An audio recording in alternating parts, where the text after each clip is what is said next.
المساجد جبيسة نائن سناسة ببريسة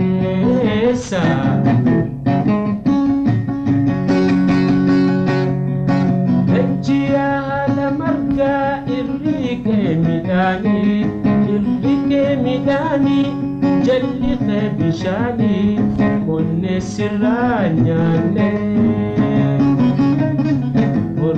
الرايا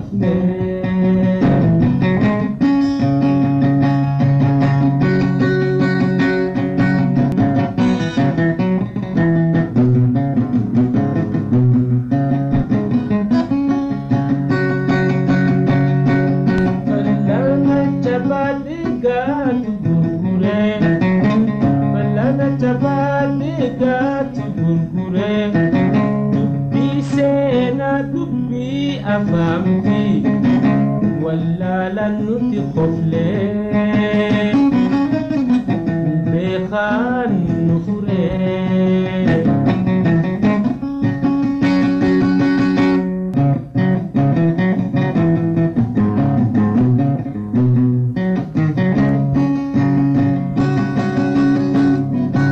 وطلع ولنجبي خنبا قدن جبو وطلع ولنجبي خنبا قدن جبو بيخا إرقنا ملي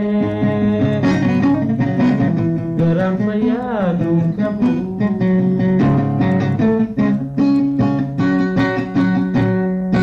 وطلع ولنجبي خنبا قدن جبو وطلع ولنجبي خنبا قدن جبو بيخا إرقنا ملي سينان هي سانكبو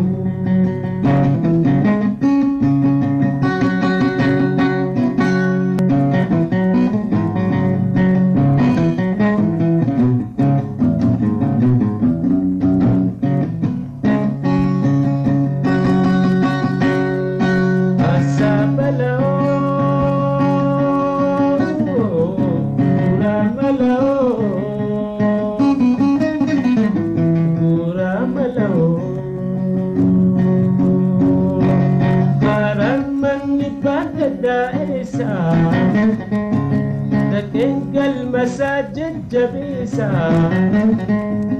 نائسنا سبب ليسا نائسنا سبب ليسا نائسنا سبب ليسا.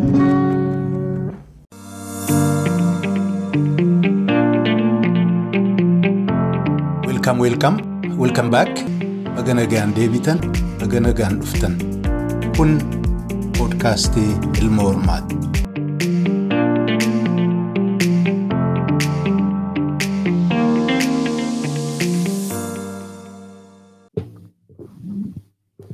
Ashamaa hordoftoota podcastii Ilma Hormaati. Akkam bultan, akkam ooltan, akkam jirtu, maaliif jirtu? Warra marraa duraatiif asiin baataniinis baganagaan dhuftan dhiyaadhaa. Egaa eessaa kaanee as geenyee ka jedhu deebii quubsaa argachuudhaaf keessummaalee garaagaraa affeereen seenaa qabsoo bilisummaa Oromiyaati fi seenaa qabsaa'ota bilisummaa Oromiyaa irraa dhaga'aan jira. Kanuma irratti hundaa'ee egaa qophiilee sadan amma dura dabran gubbaatti Jaalnagarii Fayyisaa waliin haala bara 1960mootaa fi 70moota keessa biyya keenya kontinentii Afrikaa fi addunyaa keessa turerraa amareerneerraa san boodas Oromiyaa keessatti namoota qabsoo gara boodaa irratti bifa jaarmiyaatiin ijaaramuuf deemuuf gumaacha garaagaraa godhan kan inni yaadatu kan inni beeku irraa seenaa isaanii seenaa faamilii isaanii irraa nu himaa jira. Warra mana barnootaa banan, warra mana fayyaa ijaaran, warra waldaa garaagaraa illee dhaabuudhaan uummanni Oromoo afaan ofiitiin akka inni tajaajila nama ofiitiin argatu taasisan warra bebbeekamoo ta'an keessaa hamma tokko Jaalnagariin maqaa fi seenaa isaanii tuttuqee nu yaadachiiseera.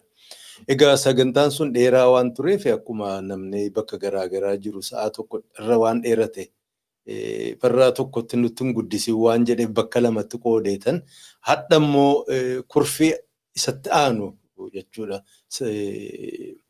Episoodii arfaffaa kan sagantaa Jaalnagarii waliin gaggeessine godheen isinii dhiyeessuuf deema. Kanaaf egaa jalqabarraa kaastanii hamma dhumaatti qalbii guutuun akka dhaggeeffattan kabajaan isin affeera. Sana gubbaattis bakka dhageessan mararratti keessaa yuutuubiidha yeroo ammaa kana. Warran dhageenya maraaf daddabarsaa yaada keessan illee dhiyeessaa irratti illee diskas godhaa. Qeeqa keessan gorsa illee qabdan as nutti ergaa barreessaa. Namoota akka Jaalnagarii jiran akka warra jaallan amma dura dubbise seenaa Oromiyaa keessa qooda gurguddaa fudhatan kan naannoo fi kan jaarmiyaas haa ta'u kan namoota warri beeku yoo jiraate nutti akeekaa nutti eeraa barbaannee dubbisnaa warri caqasan keessaas isin qooda seenaa qabsoo bilisummaa Oromiyaa keessa ofii qabaattan yoo jiraate warra qooda gurguddaa gumaachan ka beektan yoo jiraate seenaadhuma walumaa galattu qabsoo bilisummaa Oromiyaa irraa waan uummanni dhaga'uu qabu jettanii garuu ofitti kophaa keessan baadhattanii jiraattan kottaa nuun qooddadhaa rikoordi goonaa uummataan qooddannaa dhalootaaf illee dhiisna. Kanuma dhaammachuu barbaadeetti egaa irra deebi'een turtii Jaalnagarii Fayyisaa waliin gaggeessinetti ulfinaan isin affeeraa itti dhiyaadhaa.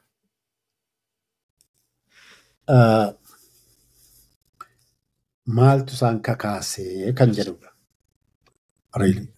Waa'ee namooti kana manna ilaallee jenne warra yeroo sana muumantii kana keessatti qooda fudhatanii warra akka Hayilamaariyaam Gammadaa fa'aa warra isaanii ajjeesan kuni leegaal piraaktisii godhaa turanii jedha.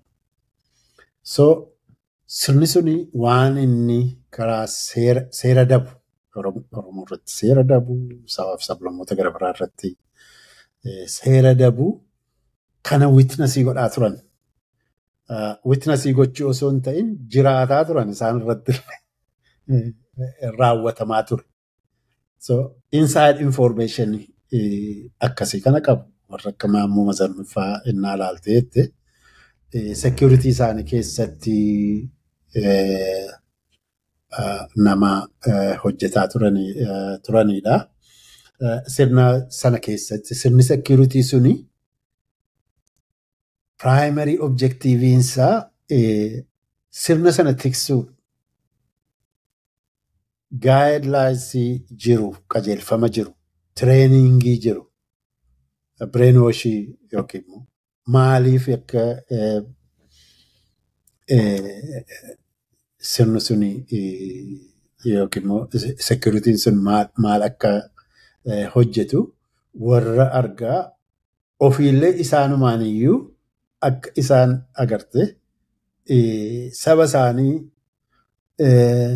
fincila saba isaanii sirna sanarraa dhoowwan warra witnessii godha edaa kanaaf deemtii kan jedhu. At one point kan reflectii godhan amma warra jeneraalotaa kana yoo ilaalte fakkeenyaaf wanti bal'inaan dubbatamuu jeneraal Taaddasaanii Prime Ministerii sanaa wajjiniin wal arganii Prime Ministerii Akililuun suni waa'ee Oromoo nutti yoo nurratti hin barsiisinii kan jedhu sana kan itti himani kun poolisiidhuma isaanii hojjetaa turanidha. Yeroo sana waan sana itti himuu miti kan jeneraal Taaddasaa akka isaanii wanti inni itti himame suni akka isaan sirna isaan keessa jiran suni isaan irrattis yookiin isaanis raawwachiisaa turan isaan irrattis raawwatamaa ture galagalanii akka ilaalan isaan godhe. Warri gara biraan jeneraalotii koloneel Muunfaanii warri baakgiraawundii sirna sanaa keessaa dhufe yookiin waraana egaa warri waraanaa kun is the most loyal yookiin immoo security apparatus dhumti sirna tokko is the most loyal trainingiin isaaniis kan inni irratti xiyyeeffatu tokkoffaa eenyummaa isaanii keessaa mulqaniitu namoota yookiin nama sirna sanaaf loyaal ta'e isaan godhu. Kun waanuma sirni sun waan isaan witnessii godhan waan isaan jiraatanidha. So sirni sun hacuuccaa yookiin immoo objektiivii yookiin karoora inni saba gara biraa saba Oromoo dehumanize godhe saba Oromoo sablaboota gara biraas akkas dehumanize godhe namaa gaditti isaan irraa ta'e sana question gochuudhaan qaban. They knew it. Waan sirni sun deemuufitti first hand information qabaachuu miti ni jiraatan. That was what caused them underlying agarte causes qabsoo bilisummaa Oromootii fi kan foundationii lafa kaa'e. Kaayyoo qabsoo sirni kun sirna akka sabaatti saboota gara biraa kana balleessuuf deemuudha. Kanaaf yookiin sirni kun jijjiiramuu baduutu irra jira. Uummata saboota gara biraa baraaruudhaaf kan jedhu. Which becomes agarte objectivii yookiin immoo kaayyoo qabsoo bilisummaa Oromoo kan ta'e booda articulated ta'e lafa kaa'e sanarraa itti kan inni maddu. So isaan kana yoo ilaalteette experiencein isaanii muuxannoon isaanii knowledge isaan sirna sanaaf qabanii so Oromoo sana Oromoonni maal gochuun akkasarra jiru waan isaan argan sanarraa of baraaruuf kan agartee yaada yookiin underlying principle kan lafa kaa'edha gochaa isaaniitiin. Sanarraa kaane isaaniin egaa waanuma jiraatantu isaan kakaase. So xiyyeeffannaan isaanii maal ture kan jedhu briefly yoo ilaalle tokko waan sirni sun godhuudha. Sirnumti sun waan inni akkaataa inni itti gartee saboota kana Oromoodhaa fi saboota gara biraa kana garboomfatee fi akkaataa inni itti garbummaa jalatti bulchaa jiru tokkummaa Oromoo addaan didiiguudha. Oromoo Oromoodhaan cabsuudha. Akka duratti tuttunne gartee waan Oromummaa kana sammuu keessaa balleessuudhaa fi even naannoollee kun akkaataa inni itti dimaark ta'e yookiin immoo baawundariin akkamittiin akka inni kireetii godhe ta'ee ofummaa ofii akka jibbanii fi yookiin gartee naannoo gara biraatti maqaa gara garaatti kennuun suni Oromoo addaan qoqqooduudha. Oromoo addaan qoqqooduun sun tuulii isaanii namarroon kanaafi tokkummaa Oromooti. Tokkummaa Oromoo. Oromoo kanaafi akka agartee Maradaajaa Maayibar jedhamee inni calqabame suni immediately Maradaajaa Maayibarii naannoo tokko jibaatinaa meechaamu maal jedhaniiti kan sana booda meechaaf tuulamaa jedhame sana booda kan isaan itti bobba'anii naannoo garagaraati. Arsii, even bakka hundumaarraa namooti miseensota ture, bakka bu'ootatu ture. So sanarratti xiyyeeffatan Oromoo walitti fiduudha. Oromoo walitti fiduudha. Baariyarii Oromoo gidduutti isaan uuman sana cabsuudha. Oromoon haasaa nama fakkeenyaaf yeroo gara Arsii deeman haasaan godhamu suni haasaa siyaasaati. It was just about unity. Inni jarra gartee amantiidhaanii, lagaanii, maaliinii addaan nu qoodan kuni arganiitu gartee meeshaa ittiin nu cabsaniidha. Meeshaa ittiin ammas illee nu bulchanidha kan jedhu waan akkas sanarratti xiyyeeffatanii sanaas illee waa'ee tokkummaa kanarratti really qabsoodhumtii really godhamaa ture 70 jalqaba keessa sunis Oromoo walitti fiduu tokkummaa Oromooti. Tokkummaan Oromoo suni mana barnootaa keessattis bakka hojiittis akkuma duratti meeshanii si godha gartee waan karaa garaagaraatiin agartee warra meeshaaf tuulamaa keessa turanis wanti isaan godhaa turanii Oromoo walitti fiduudha. Oromoo wal barsiisuudha. Karaa even yeroo Edgat Bayibiratii sana yeroo duraa hin mormine nuyi. Garuu booda irratti deemuun suni advaanteejii qaba. Yeroo itti dhufnu ni haasofnu. Deemuun suni Oromoo wal barsiise. Oromoo wal barsiise. Inni gara biraa okay tokkummaa kana ammoo maaliin walitti hinaadha. Maqaa garaagaraa itti kennanii maqichiyyuu immoo maqaa ittiin sammuu kee madeessan. Maqaa gaallaa jedhuuni, maqaa qottuu jedhuuni, jechoota suukanneessoo. Jechootiin jiru biyyoota kolonii garaagaraa keessatti. Jechoota akka ittiin uummata Oromoo cabsuuf amma recently viidiyoo irratti tokko intanaa ta'aa ture. Gaallaan akkasii maaloo isa ammaa kana akkas jedhaniitu intanaa ta'u. Sammuu kee madeessu.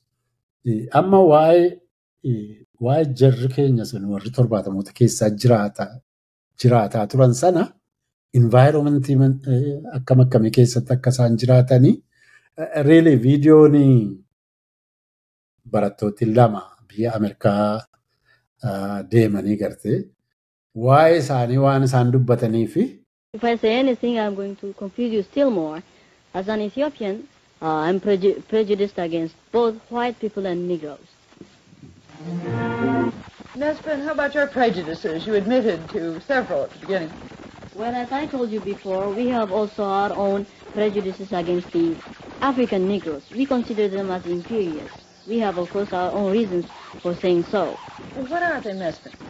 Well, first thing, we consider ourselves to be of the lost tribe of Israel and not Negroes. It's only that our faces are burned that we look like Negroes. And also, we've been ruling part of Africa for hundreds of years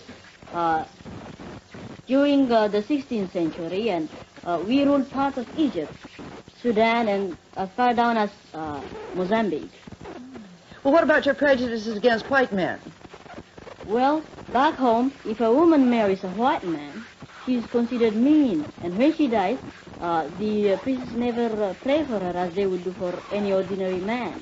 It's just considered as suicide. Why do you think they look down on the white people so much? Well, for the first reason, religiously they consider them unclean in heart because they eat pork, and that's prohibited in religion. Christ also. You say that your people came down from the Middle East. You are not native African. No, not at all. Ethiopian. As a matter of fact, we don't have the Negro blood at all. And we migrated from the Semitic type of the Saudi Arabia and Yemen and the countries just away from the Red Sea.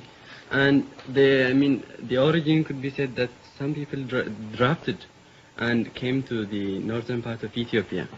And then they migrated inwards.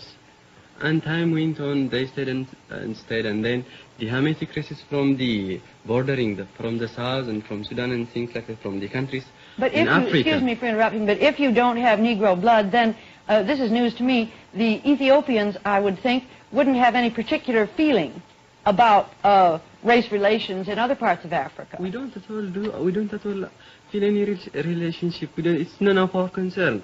I mean, we just don't care about it. As we don't have the Negro blood, we shouldn't have to worry ourselves. I mean, the color you might, the color of my face is just dark because it's due to the exposure of the sun. And my country is a mountainous country. It's 800 feet above sea level. And it's more or less nearer to the sun than is the other countries that lay near the equator. Yuma? Yeah. You're not white? And not black? Not black. What Yeah. are you? It's just in between. Yuma, and I would like to know, are you, for instance, very much interested in the South African race policy?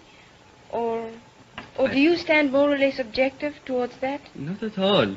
We wish you would do things fairly. I mean, we wish you don't treat the native South Africans as you do right now. But as a matter of fact, we don't care. We just listen to your policies and things that go on in South Africa. But Nebiat Tafari. It was Nebiat's suggestion that we start this discussion with a prayer in case there should be violence later. What you heard was Nebiat from Ethiopia giving a prayer in the Ge'ez language. He's a Copt by religion, Amhara by race, Hebrew in origin, and an African since he's been to America. How should we start this discussion on prejudice? Would it be unfair to ask each of you what your own prejudices are? How about you, Nebi? Actually, I'm prejudiced against the Italians, and I have been prejudiced against the Mohammedans. Since I arrived here, I have developed some new prejudices, and I never felt that I was a Negro till I came to this country. Why? Because my tutor in the monastery told me that I was not a Negro, but I was a sunburned Hebrew.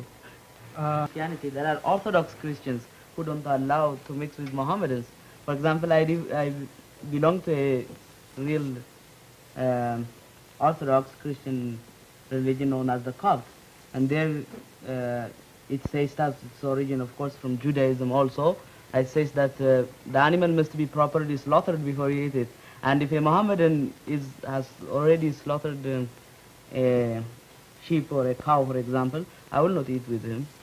I'm sure there are infinite prejudices in your country alone between Amharas and Hebrews and Arabs. You do say your origin is Hebrew, do you not? And most of Waa'ee warra gara biraa immoo waan isaa kun egaa akkasittiin agartee kan isaanii of gurguraa turan.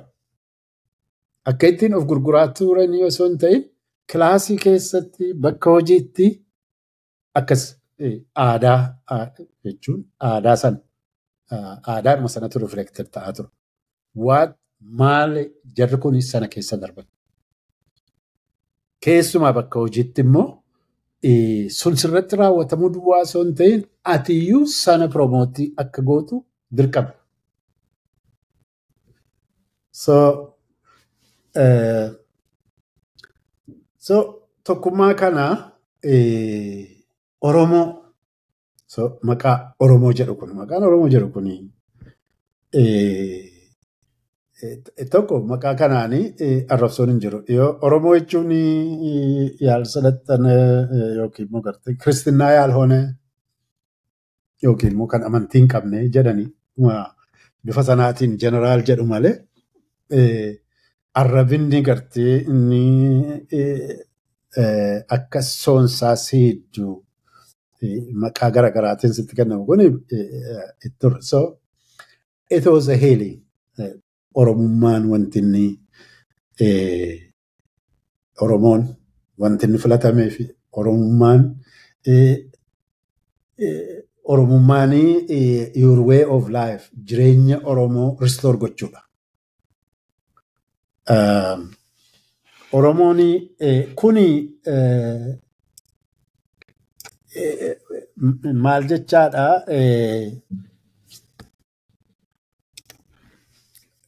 Oromoo maqaa Oromoo qabaachuu jechaadha. Afaan Oromoo dubbachuu jechaadha. Jireenya Oromoo jiraachuu jechaadha.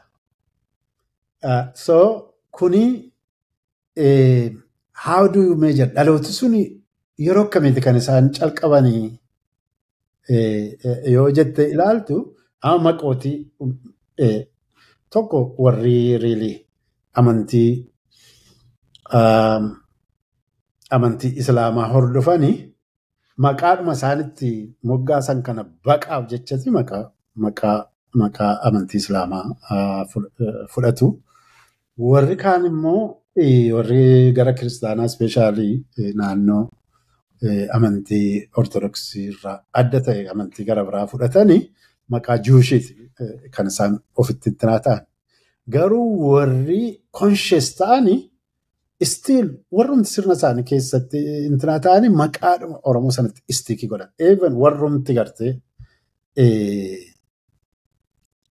yookiin agartee maqaa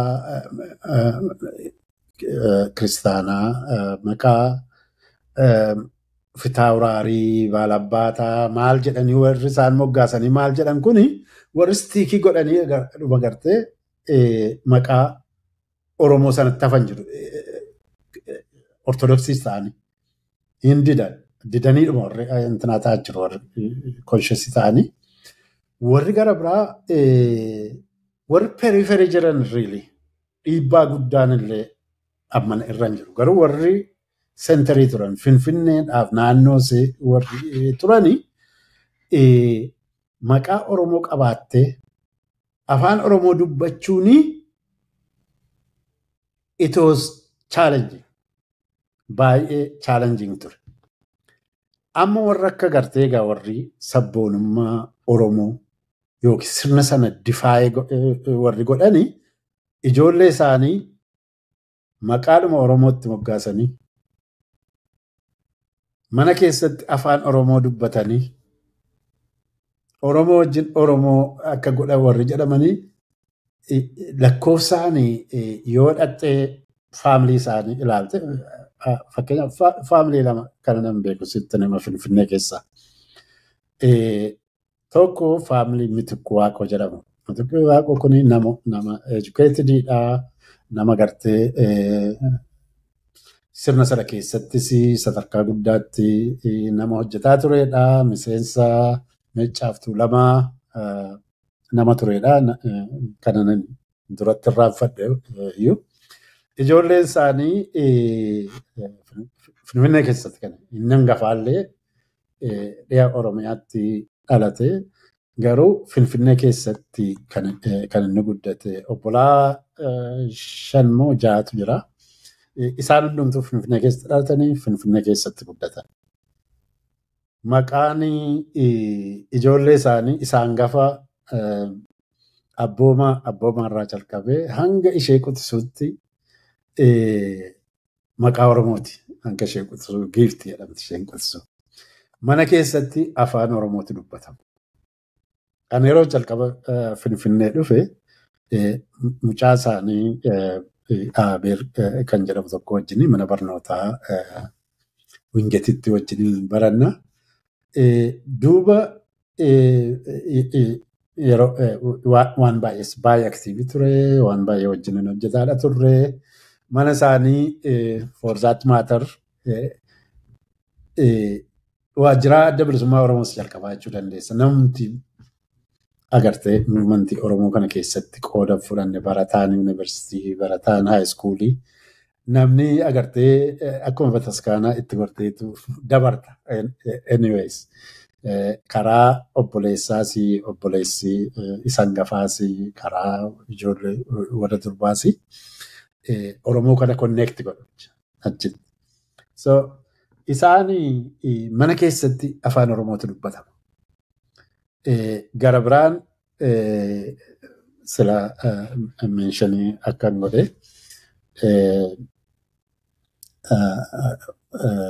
Zawugee Booji'aa isaanii achuma Finfinnee keessatti kan isaanii guddatanii ijoolleen isaanii Finfinnee keessatti guddatanii afaan Oromoo dubbatu.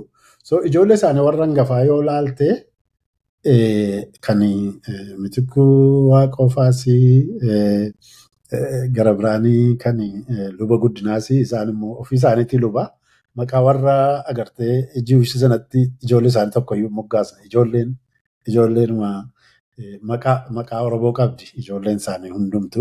So ijoollee isaanii warra hangafoota kana yoo ilaalteette shantamoota calqaba keessa kan isaanii dhalatan. Sun maal jechaadha? Waa'ee Oromoo fiilii gochuu sirna sana balfuun yeroo sanarraa calqabaniitu adeemaa ture jechaadha. Waa'een Oromummaa namootiin gara biraas baay'eetu jira. Warri riijanii keessa jiran baay'eetu jira. Ispeeshaalii warri riilii distansii irraa dhufanii maal jedhanii yookiin periferii irraa warri dhufanii akka warra Finfinnee keessaa san dhiibbaan irra hin turre. Kan jara kana akka diinaatti kan isaan fudhataa turanii warra kunoo afaan Oromoo dubbatu warte oofishaalii. Maqaa ijoollee isaanii afaan Oromoo maaliif kan isaan barbaadanii sana balleessuudha. So xiyyeeffannaan isaanii inni biraa barnoota.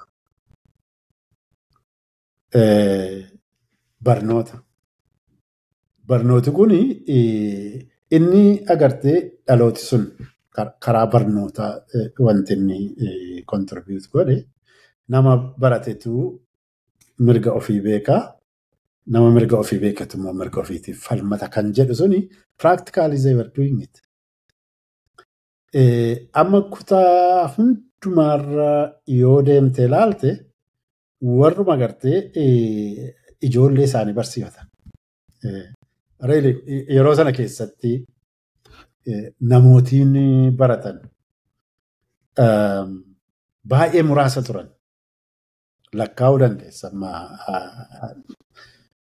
Yoo Jimmaan fudhatteette Dr. Firrisaa fa'aa, Baabiyyaa fa'aa fi isaan boodas agartee warruma naannoo sana jiranii duwwaadha warri baratanii qubaan lakkaa'uu dandeessa. Gara bahaa kana yoo deemtes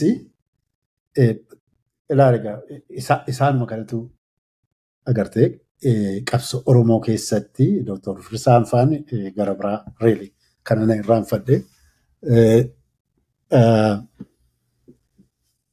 Meecaaf Tuulamaa keessatti bu'uurastoota jedhaman keessaa Dr. Firrisaan all along Meecaaf Tuulamaa sochii sana keessaa calqabanii hamma gartee hamma an kana nan beeku yeroo bahaa Oromiyaatti 1978 waan akkasii kan yeroo waraanaa Sumaalee wajjinii sana agartee warra ogeessota fayyaa ramadanii gara sanatti deemanii servii godhaa turan. Dr. Firrisaan achi turan. Achi poolisii hospitaalii keessa turanii neersii yeroo sana neersii turte amma doktoriidha Dr. Tarfaatu jedhan tokko gara biraa immoo Saadaa jedhan tokko sadeen isaanii tokko meeshaa qoricha baasanii dirreetti ergu turan. Yeroo sana baaroon naannoo sana waan tureefi baaroodhaa wajjiniin of course waan tokko qindeessanii korrespoondii godhu turan. Waa'ee karaa qorichaa kanas waan ergaa tokko sagartee wal jijjiiraa turan. Ergaa kan ani mataan koo baaroo bira nan deemaan ture isaan irraa fuudhee karaa namoota gara biraatiinis ergaan isaan qaqqabaa ture. So dirreetti namoota gargaaraa akka turanidha.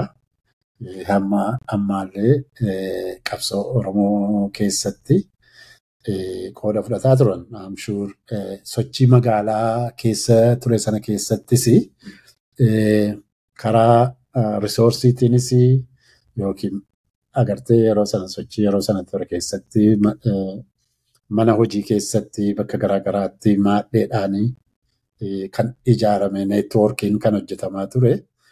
Neetwoorkii hojjetamaa ture sana keessattis neetwoorkii garaagaraa hojjetamaa ture diriiraa ture kana the only person namni beeku Jaalbaaroo Tumsaa Duwwaadha. Kanaachi warruma seelii sana keessaa duwwaatu wal beeka malee seelii gara biraa keessa inni jiru akka ta'e namni beeku hin jiru. So for security purpose boodarraa erga achii bahamee booda wal beekuun hin jiraata. Sana keessattis qooda fudhachuun isaanii hin malaa siin jechuudhaaf innaan ammasitti kun isanan beekuudha waa'ee Dr. Firrisaa. So xiyyeeffannaa waa'ee barnootaa kanarratti qubaan lakkaa'uu dandeessa. Amma warra Jimma keessaas Ilubbaaboor keessaa namni baay'ee hartuudha. Diimaanoo Gofa'ii. Sana alatti Dr. Kadir inni biyya alaa ture natti fakkaata. Biyya alaatii as deebi'ee. Boodallee immoo ijoollee agartee warra baratanii naannoo Jimmaa keessaa warra akkana Jiiffaa, Mahammad Hassan, biyya Abbaa Jabal. Jarri kuni Mahammad Aabiin warruma sirkalii sana keessaa warra akka Jamaal Abbaa Fokkiifaa xiqqoo periferiirraa warra dhufan malee warrum faamilii tokko keessaati kan namootiin yeroo sana baratanii hammi barate sun immoo almost 100% bakka jettutti qabsoo Oromoon godhu kana keessatti qooda fudhataa turan. Arsii keessaayis akkasuma nama baay'ee yartuudha. Warra akka obbo Dotiifaa isaan faarmaasii wayii qabu turanii baay'ee closely Finfinnee keessatti warra akka Jaalleejjoo fa'aa warra akka Baaroo fa'aa wajjiniin hojjetaa turanii Rashaad Awkaashoo jedhanii Jeeluu Abubakar Jamaal Roobalee warra akkan sila jedhee Ahmad fa'aa Hussein Adam ammas immoo reediyoo keessa kan hojjetaa turan tokko maqaa isaanii hin argaban. Gara Baaleetti achi yoo ceetee obbo Ahmad Hussein egaa warri immoo gartee Tuulamarraa gara sanatti deemanii warra akka Magarsaa Barii fa'aa warra akka Walde Yohaannis Hundee fa'aa baatii namoonni jedhan jiru isaan maybe bakka gara biraatti maqaa isaanii intinaa ta'uu danda'u. Isaan kana kuni 100% dhibbattiti qooda fudhataa turan. Gara bahaa yoo adeemte jettisi faamilii dhuma xiqqoodha. Amma faamilii Xahaan fa'aan kuni Zakkaariyaa Hasan jedhan fa'aa Ahmad Abdii Qophee keessumaa Abdii Qopheen obbolaansaa hundinuu reelii Abdiin tokko karaa nama dirreetti illee deemee qabsaa'aa turedha. Nama agartee maadheelee yeroo agartee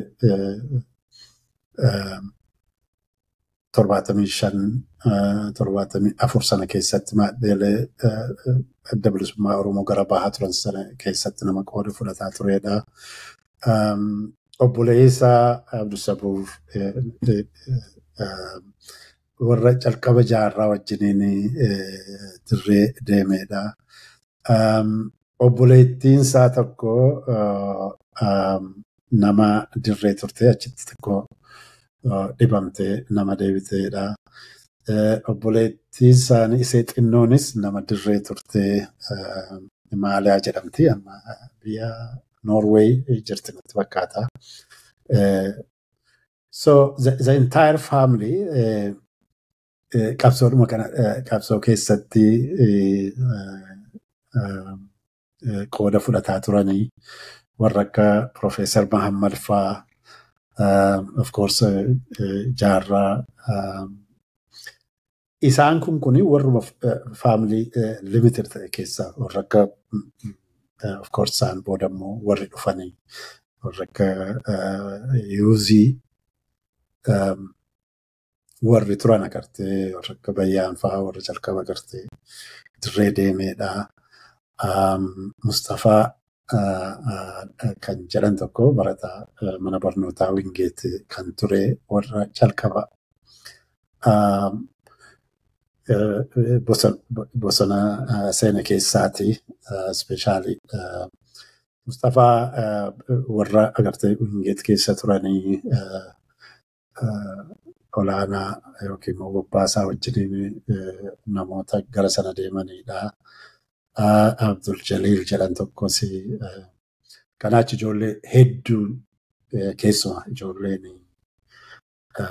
gara naannoo Arammaa turanii sana booda itti dhufna. Warruma xiqqoo illaatamni ta'e warra barate yeroo sana keessatti kan agartee biyya keessattis qabsoo biyya keessatti ta'aa ture irrattis warra qooda fudhatanidha. Akkasuma gara Booranaa yoo deemte jette namoota baay'ee muraasa gara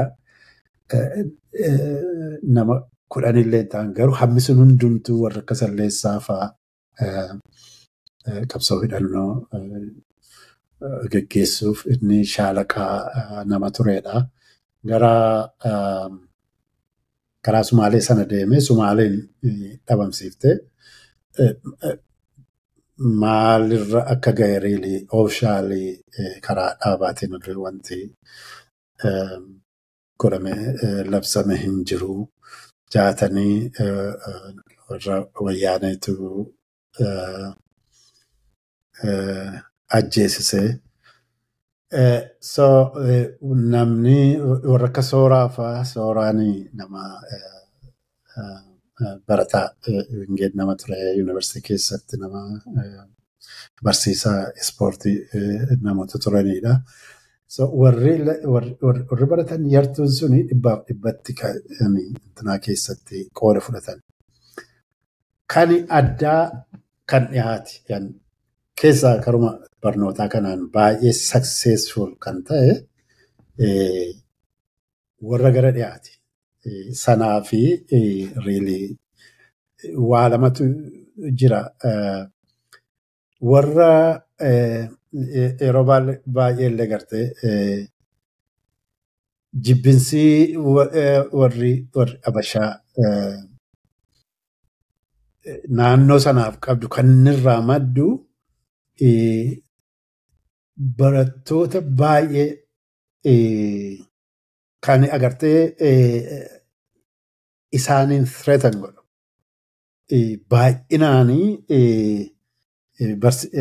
barattoota achi ba'uu danda'udha. Sunis warruma jaatamoota keessaa sana really contribution isaan godhan. Warra miishinii miti kan dhufeen tinaa ta'e. Warri misiyoonii suni irratti dhiibbaa gochuudhaan manni barnootaa akka banamu naannoo tokkotti lafa faa kennanii fi lafa isaanii irratti manni barnootaa akka banamu warra lubootaatii fi maanguddootiin dhiibbaa irratti gochuudhaan ijoollee isaanii barsiisuu qofaa miti. Ijoollee isaanii eessattuu erganii barsiifachuu warra danda'an kaan isaanii garuu manni barnootaa akka bal'inaan babbanamu dhiibbaa gochuudhaan warrumti missionaries warri Awurooppaarraas warri Ameerikaas akeekkachiisitti kennameeti yeroo isaan dhufan kan isaanii biyya seenan. Akeekkachiisitti kennamu kun tokko waa'ee amantii kan barsiifne. Lama agartee manni barnootaa sadarkaa I think sadarkaa hanga ta'e sadarkaa 4 ta'u 6 ta'u hin yaadadu sana caalaa akka hin godhamne jedhamaniiti kan isaan seenan.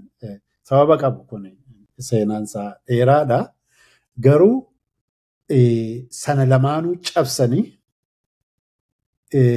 manni barnootaa agartee haga sadarkaa gulantaa lammaffaatti akka inni banamu warri godhanii warri lubootaa kanaa fi maanguddootii naannoo sanaati.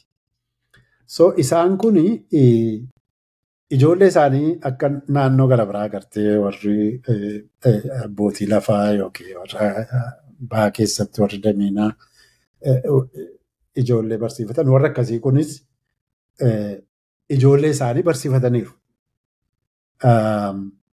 Ijoollee isaanii barsiisuu bira darbanii mana barnootaa kan dhuunfaa isaaniitiinis naannoo isaaniitti dhaabuudhaan karaa agartee warra miishanii sana irrattis dhiibbaa gochuudhaan mana barnootaa baay'ee akka banamu godhanii barattooti baay'een akka achi keessaa ba'u godhanii egaa warri achi keessaa ba'an kuni qabsoo bilisummaa Oromoo keessattis yeroo sana keessatti almost 80% Oromoo educated ta'ee qabsoo kana keessatti qooda fudhatuun naannoo sanarraati kan hin dhufu. Kanaaf kan isheen hamma ammaatti illee taanaan agartee Wallaggaa yoo dhabamsiifne haalli jijjiirameera. Amma yoo ilaaltee jette maybe naannoo gara biraatu irra intinaadha. Garuu ka'umsa sanarratti isaanii kan sochii Oromoo kana booda jiru kan jedhu ammas isaaniinis threatan godhu. Agartee intinaadhuma isaanii keessattuu keessumaa threatiin kuni kan inni ifatti intinaa ta'e erga dargiin aangootti dhufee booda. Dargiin aangootti yeroo dhufu sana tokko lafirraa fudhatame. Okay, lafti nurraa fudhatame administreeshinii keessatti immoo gartee istiraakcharii administreeshinii gajii maalii kan jedhu sana jijjiiranii namootuma naannoo bulchaa agartee kutaa adda addaatti namoota naannoo sana godhan. Namoota naannoo kanaa yeroo godhanii namooti Jimmatti abbaa biyyaa fa'ii gara Wallaggaatti obbo Biyyuu turanii sadarkaa Konyaatti immoo gartee warra akka Obbo Ibsaa fa'aa Obbo Mokonnin namootuma dhalootaan naannoo sana ta'anii fi namoota immoo gartee barnootaanis qaroominaanis isaaniin outsmartii godhan arguudhuma kan isaan jibban warra akkasii kanatti naannoo hundumaatti yeroo godhanii banna jedhanii waan isaanii dargii keessatti illee waan isaan godhaa turanii booda yerootti dubbanna. So barnootaanii warra karaa dhihaa ture sanatu dhaloota sanatu baay'ee successful turanii. Really dhaloonni sun ijoollee ofii barsiifatanii qabsoodhaaf gumaachuu qofaa osoo hin ta'in ofiis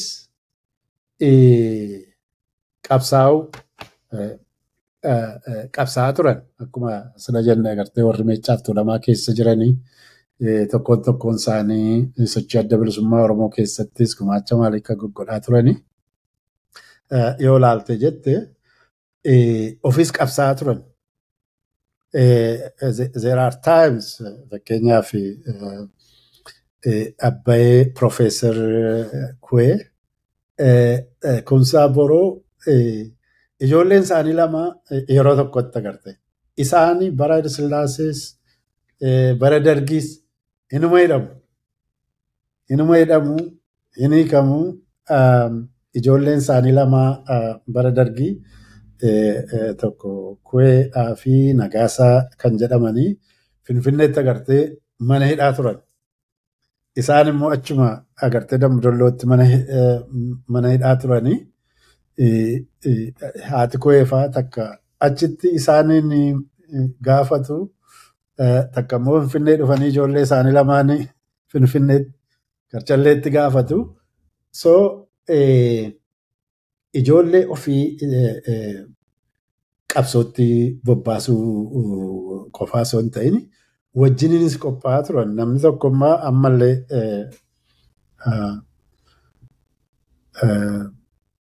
Minneapolis jiru maanguddoon tokko yeroo 91 sana isaanis intala isaaniitti wajjin hidhaman.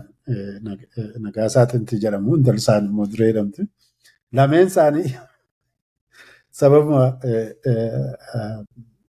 adda bilisummaa Oromoo sochii adda bilisummaa Oromoo irraa kan ka'e hidhaa turan. Namoota baay'ee jira. So warri dhalooti suni karaa barnootaatiinis ijoollee ofii barsiisanii qabsoodhaaf gumaachuu qofaa osoo hin ta'in qabsoo hanga